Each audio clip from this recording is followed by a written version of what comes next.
Bonjour, toi qui m'écoutes.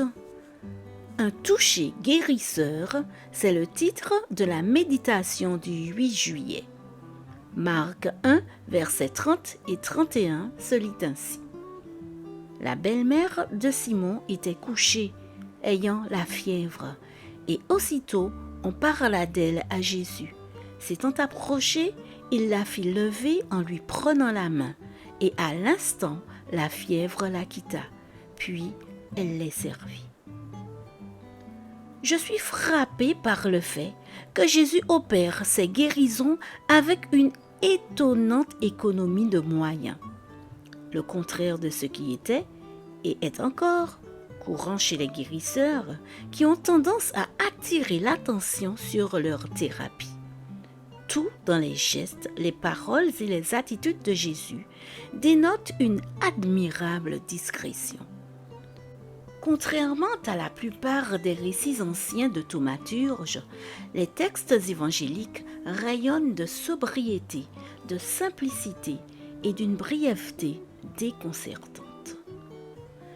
Jésus incarne parfaitement, en plus de la compétence professionnelle, l'humilité et la douceur nécessaires pour s'occuper des plus souffrants.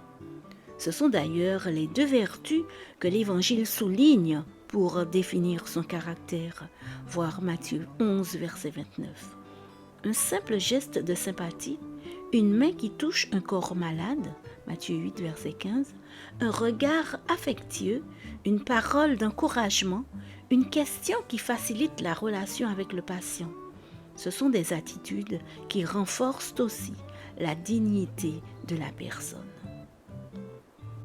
Il encourage la discrétion et le fait de savoir comment agir en fonction des circonstances particulières de la personne malade. Dans ce cas, une femme couchée qu'il prend par la main pour la relever. Jésus nous donne des repères lorsqu'il effectue ses interventions en les accompagnant du geste précis. Il caresse les yeux fermés d'un aveugle, Matthieu 9, verset 29, ou approche ses doigts des oreilles d'un sourd muet, Marc 7, verset 33. Les gens viennent le supplier de prendre leurs enfants dans ses bras et d'imposer ses mains aux malades. Marc 8, versets 22 à 25. Il ose même toucher les lépreux. Matthieu 8, verset 3.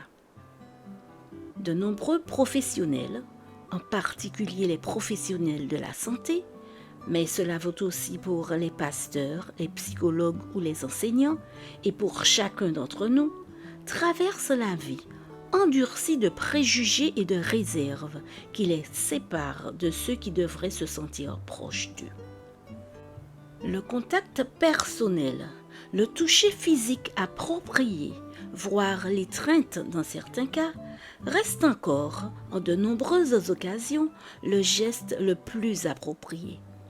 Sans s'en rendre compte, le toucher divin de la guérison passe souvent par nos mains. Seigneur, je prie pour qu'aujourd'hui, tous mes contacts portent la touche de guérison de ta grâce. Amen.